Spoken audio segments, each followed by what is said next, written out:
बिस्मिल्लाहिर्रहमानिर्रहीम। अस्सलाम वालेकुम friends, welcome to my channel. आज मैं आप लोगों के लिए बहुत ही धमाकेदार रेसिपी लेके आई हूँ। रेसिपी का नाम है चिकन गार्लिक रोस्ट। ये इतनी मज़ेदार और डिलीशियस तैयार होती है कि इसकी वीडियो देखते ही आपका इसको बनाने को दिल कर जाएगा। तो अगर ये रेसिपी आप बनाना चाहते हैं तो वीडियो को अंत तक लाजमी देखिएगा। और इससे पहले कि हम अपनी वीडियो का स्टार्ट लें, अगर आप मेरे चैनल पर नए हैं और अभी तक आपने चैनल को सब्सक्राइब नहीं किया तो जल्दी से चैनल को सब्सक्राइब कर लें, बेल आइकन का बटन लाजमी हिट कीजिएगा। चलते हैं वीडियो की तरफ।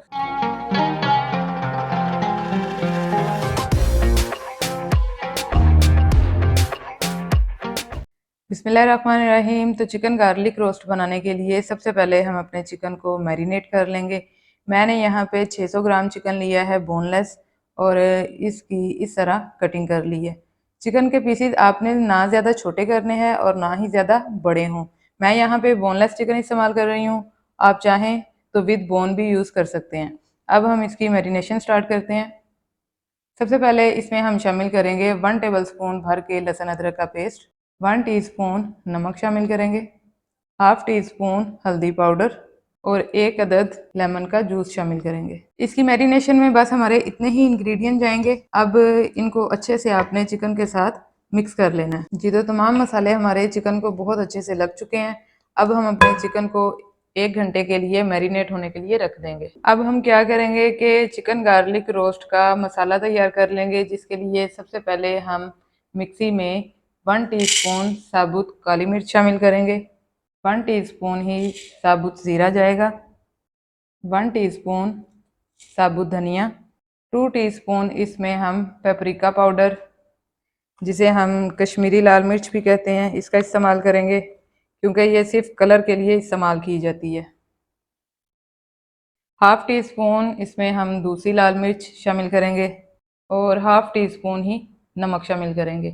नमक का इस्तेमाल अभी हम थोड़ा ही करेंगे क्योंकि मैरिनेशन में भी हमने नमक को इस्तेमाल किया था। तो बाकी जब हम अपने चिकन को रेडी करेंगे वहाँ हम मसाले में अपना नमक चेक कर लेंगे। तो ये आप देख सकते हैं कि बहुत ही ज़बरदस्त हमारा मसाला तैयार हो गया है। लेकिन अब इस पॉइंट पे हम इसमें 15 से 20 जवे लहसुन के शामिल करेंगे, और लहसुन को शामिल करने के बाद आपने इसको हल्का सा चलाना है, ज़्यादा इसका पाउडर नहीं बनाना। तो ये आप देख सकते हैं कि मसाला हमारा परफेक्ट तैयार हो चुका है। अब चलते हैं हम अपने पैन की तरफ। अब हम यहाँ पैन में सबसे पहले 3 से 4 टेबल स्पून घी शामिल करेंगे। आप ऑयल का इस्तेमाल भी कर सकते हैं। और जैसे ही घी हमारा थोड़ा सा गर्म होता है, पिघलता है, हम इसमें कटी हुई अपनी प्याज शामिल कर देंगे। जी, तो घी हमारा गर्म हो चुका है। अब इसमें हम अपनी कटी हुई प्याज शामिल करेंगे, और प्याज को अब हम तब तक पकाएंगे जब तक ये लाइट पिंक नहीं हो जाती और थोड़ी सी सॉफ्ट नहीं हो जाती। तो प्याज हमारी सॉफ्ट हो चुकी है और ये आप देख सकते हैं कि इसका कलर भी तब्दील हो चुका है। अब इस पॉइंट पे हम इसमें अपना मैरिनेट किया हुआ चिकन शामिल करेंगे। चिकन को आपने ज़रा एहतियात के साथ शामिल करना है, और जैसे ही आप इसमें चिकन शामिल करें फ्लेम आपने अपना थोड़ा सा हाई कर लेना है, और हाई फ्लेम पर ही इसकी 3 से 4 मिनट तक पकाई करनी है ताकि चिकन हमारा थोड़ा फ्राई हो जाए। दोस्तों, ये रेसिपी बहुत ही आसान और बहुत जल्द तैयार हो जाने वाली है। आप भी जब इसे अपने घर में ट्राई करेंगे तो इंशाल्लाह आपको बहुत पसंद आएगी, और ये इतनी मज़ेदार तैयार होती है कि आप चिकन को इसी तरह पका के खाना पसंद करेंगे। तो चिकन हमारा फ्राई हो चुका है, 3 से 4 मिनट हो चुके हैं हमें इसे फ्राई करते हुए। अब इस पॉइंट पे हम अपने फ्लेम को बिल्कुल लो कर देंगे और 10 से 12 मिनट तक इसे स्टीम पे छोड़ देंगे ताकि चिकन हमारा अच्छे से गल जाए और सॉफ्ट हो जाए। 10 मिनट हमारे मुकम्मल हो चुके हैं और माशाल्लाह से हमारा चिकन जो है वो भी बिल्कुल सॉफ्ट हो चुका है।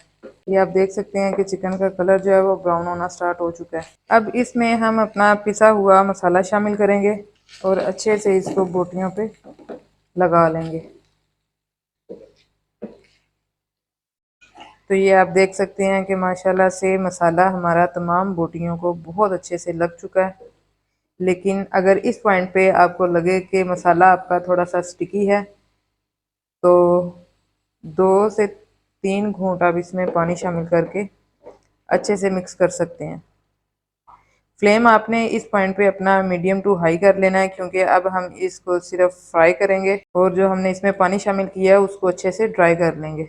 जी, तो ये आप देख सकते हैं कि हमारी बोटियाँ बहुत ज़बरदस्त रोस्ट हो चुकी हैं और मसाला जो है वो सारा बोटियों को अच्छे से लग चुका है। तो आज की हमारी रेसिपी जो है वो ऑलमोस्ट डन है। अब चलते हैं इसकी फाइनल लुक की तरफ। इस पॉइंट पे फ्लेम को हम अपने ऑफ कर देंगे। अब इसकी गार्निशिंग के लिए इसमें हम डालेंगे फ्रेश सब्ज़ धनिया, थोड़ी सी हम इसमें बारीक कटी हुई सब्ज़ मिर्चें शामिल करेंगे और हाफ लेमन हम लास्ट पे इस तरह इस पर डाल देंगे। तो आज की हमारी रेसिपी मुकम्मल हो चुकी है। उम्मीद करती हूँ कि आपको हमारी रेसिपी पसंद आई होगी। रेसिपी पसंद आई हो तो लाइक कीजिए, शेयर कीजिए, कमेंट बॉक्स में अपनी राय का इजहार लाजमी किया करें, क्योंकि यही आपका प्यार होता है, आपकी दुआएं होती हैं। तो मिलते हैं इंशाल्लाह अपनी नेक्स्ट रेसिपी नेक्स्ट वीडियो के साथ। तब तक अपना बहुत सा ख्याल रखिएगा, दुआओं में याद रखिएगा। अल्लाह हाफिज़।